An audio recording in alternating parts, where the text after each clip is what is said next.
Hi there, my name is Jeff Papen, and I'm a Pierce County Sheriff's Deputy.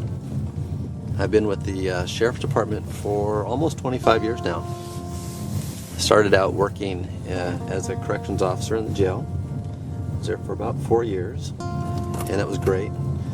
And while I was there, I supervised inmates and was a court escort, and that was a lot of fun and super educational. And then for about the last 20 plus years, I've been working as a deputy on the streets, and I've worked patrol on swing shift, graveyard, and day shift. I also had a lot of fun working for a community support team for about 6 years, and for the last 9 years I've been assigned as a school resource officer with the Puyallup School District. That's been great too, and so when schools are out on break or vacation, I go back and work patrol. It's a nice change of pace and keeps me fresh and connected with the rest of the department.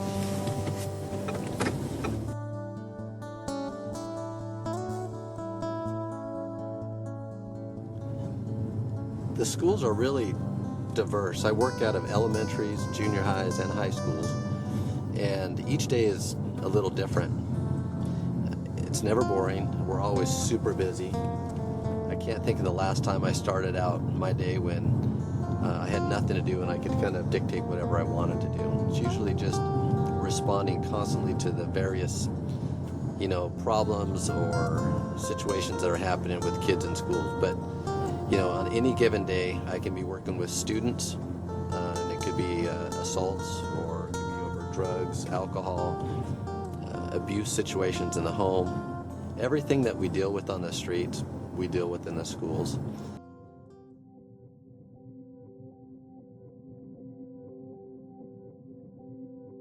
Another thing that's completely different is, and I think is unique, and for me it's one of the most special moments I've had in the role of a police officer. I mentioned I've been a school resource officer with the Puyallup School District, and in 2014 that senior class asked if I would be their commencement speaker for their graduation, and the thought of that terrified me. But I can tell you that being able to speak to that class and to their families and to their friends, there was about 7,000 people there. I never pictured that would be something I would have an opportunity to do, or that anyone would want to hear what I had to say. They just said, "Jeff, talk to us for 15 minutes, inspire us, motivate us, and prepare us to go out into the real world from here." So I took it as a huge honor and a huge challenge, and I'll never forget that day. So that was a pretty special moment too.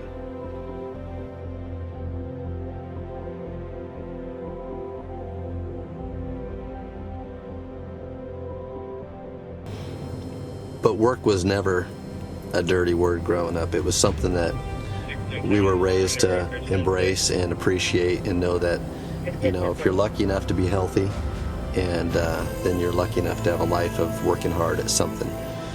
So I've always been able to work hard, whether it be odd jobs around the house, and then I kind of threw myself into sports through high school and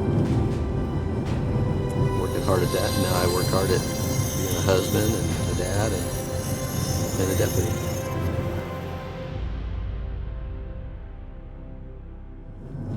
Where do I start? So I've been lucky enough to be married for 23 years,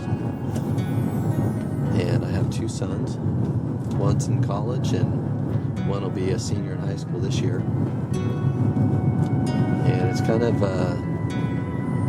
top of my list, in terms of priority. It's God first, family second, and everything else comes third.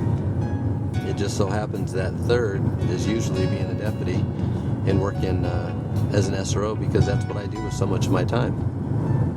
And I'm lucky to do it. It's hard work, but it's good work if you can get it. There are days on this job when I say to myself, and sometimes I say it out loud to a friend, I can't believe I get paid to do this job. But what I like best about this job, I think overall, is that it's different. You never know what you're going to get each day. Our community in Pierce County is such a melting pot of people from around the world. We really have a diverse community, and you never know who you're going to be dealing with, from what walk of life they come from. And I think it's unique to get a front row seat into people's houses and to look at their lives. Unfortunately, people aren't usually calling the police because a good thing has happened or they want to call and tell you something great. It's usually you're responding because something has gone wrong, or in some cases it's the worst day of someone's life. But the best part of this job is that you never know what you're going to get, and there's always something new and challenging. What I like least is we've always felt on some level like there's a target on our backs. We've been trained to feel that way. We've been trained to know that, hey, people will call you when they need you, but they don't always want the police in their life. And for that reason, I feel like more than ever, there's a target on my back. Just because of the uniform, people judge you, whether they know you or don't know you, and for different reasons. Sometimes it's because they've had a bad interaction with the police and it's left them soured, and sometimes it's because maybe just because they've been watching that 24/7 news cycle, and some story about a bad act that occurred involving police has been shown over and over and over again, and they think, well, that's the norm with police officers. So they just kind of draw their own conclusions and form their own opinions about who police are. They don't know them, or they don't know what they're about. But it does actually work the other way too, So we're always watching, and we're always being aware of our surroundings, and we notice when people are watching us, or we try to. A couple of weeks ago, I was filling up my gas tank. Now I'm at the gas station, I'm pumping my fuel, and it's those are kind of times and places where I feel a little vulnerable. So I'm always looking around, and I noticed this guy from nearby. He was at a different gas station watching me. I was thinking, I don't know why this guy's watching me. Maybe he doesn't like police, but I was aware of it. And it didn't take long before he actually drove over to where I was, and he got out of his car, and he was respectful, and he actually asked, hey, can I come over and see you? I said, sure. And he walked a little closer, and he was a construction worker of some sort. He was a blue-collar guy. He was a big guy, and he kind of towered over me. And as he approached, I could tell he wanted to say something, but he couldn't quite find the words. He paused, and I just waited patiently for what he had to say. And he asked, "Can I shake your hand?" And I said, "Absolutely." And he shook my hand, and he didn't let go right away, like someone would shaking your hand. He kind of held it for a minute, and he looked down at me, and a tear came out of his eye. And he just said, "I don't know you, and I just want you to know, I was watching you as you fill up your gas tank, and you really look around. You never feel safe, do you, quite?" And I said, we get in the habit of watching out for ourselves and others. And that tear came out, and he said, "I want you to know I care about you, and I'm really sad for you guys, and I'm sorry for what's going on in this country, and I'm sorry that you have to feel like you have to watch your back." And those kind of moments really carry you through tough times like what we're going through in this department and in this country too. And it means a lot. And sometimes you can't find the right words to express your appreciation for what he just did and said. And sometimes it's just a look, but I just told him how much I appreciated that, and thanked him for coming over to share that. And he just kind of nodded and walked away quietly. But those moments mean a lot to us. And it's a reminder to us also that sometimes we feel like we're hated. Sometimes we feel like, we do have a bullseye on our back. But there's more people in our community and in our society who do appreciate us, and they do care for us. Unfortunately, those aren't the ones we have to worry about. And we spend a lot of our time thinking about the ones we do have to worry about. They don't have to be great in numbers. They just have to exist. And that alone makes us, puts us on edge a bit. Makes it a little bit tougher to do our job some days. It's nice when someone gives you a wave or a smile. We are approachable. We are humans just like anyone else. We're really not that much different from anyone else. And a smile, a wave, goes a long ways. And so don't be afraid to approach us, to tell us hello, or hey, I hope you have a good day. I tell students when I work with them in the school environment all the time, and oftentimes it's over something that they've done wrong, or there's some discipline or accountability. Listen, today was not a good day for you. What happened today shouldn't define who you are. This isn't personal. It's accountability, but it's not personal. You know, there's no way that I judge who you are based upon your actions today.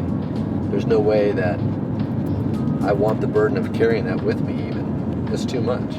It's not my job to go around and judge people. I think sometimes people don't know how to react around this or how to behave around this. And the answer to that is simple. Just treat us like you want to be treated. If you were in my shoes today and you were driving this car, wearing this uniform, and we had this interaction, how would you want to be treated? And do that.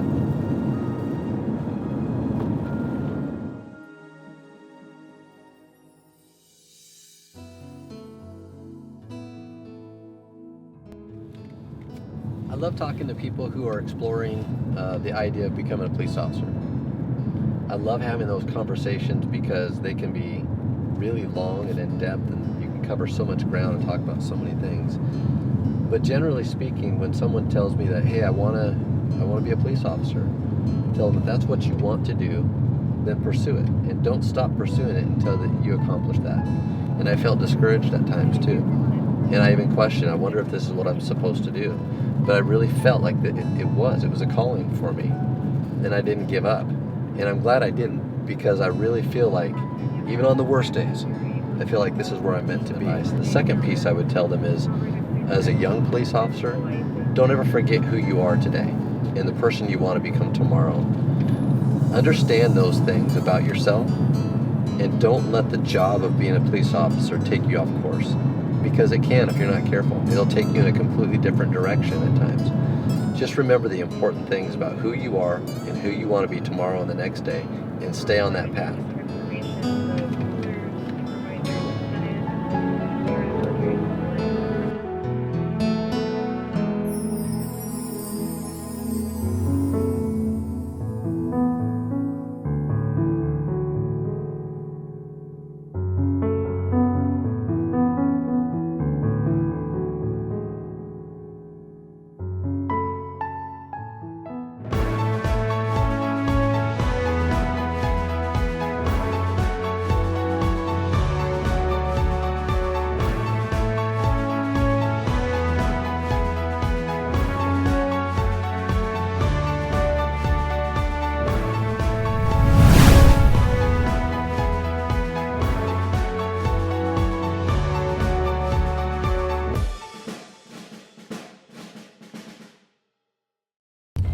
So whenever you're ready.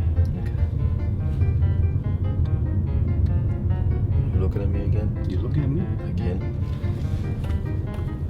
This is not going to do anything for my credibility, but I kind of like Eminem. I do like Eminem. Do you? I do. See? Yes. I fact- can go. Awesome. You want me to spit this gun out, don't you? You don't have to. I'm nervous. Are you? I don't know. I want to make sure that you get a product that's good, but we all have different ideas about what's good, so I'm thinking, what's Jason want? Awesome. What's Jason want? He doesn't tell me anything. He says talk and then he laughs a lot. I'll be planning a wedding for Jason's youngest daughter and my youngest son. Look at that. I out-talked your battery life. You did, man. Dude. You want to record and we'll do the... Oh, I am right now. He's sneaky. He's sneaky. Don't trust him. No soup for you. But I bumped it, so I gotta fix it. Huh? Did I tell you I'm old? What? Did I tell you I'm old? You're old. But dude, I don't expect you to use everything I say. I expect you to toss most of it, actually. You don't know me. You don't know me. You don't know me. What, you looking at me? 'Cause I'm looking around. I don't see nobody else here. You gotta be looking at me. Sometimes you look. That's going in. That's all I have to say about that.